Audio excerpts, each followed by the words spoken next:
إن شاء الله waxaan halkan ka duubayaa English to Arabic words or sentences جملة English iyo Carabi ah.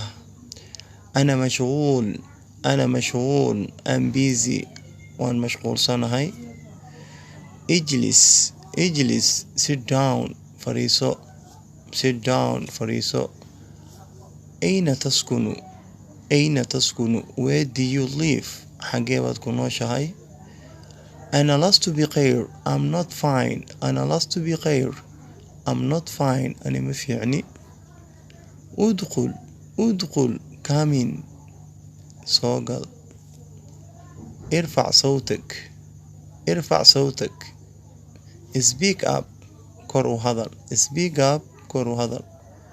أنا طالب I'm student أنا أرضي أيان أهي. ماذا تعمل what do you do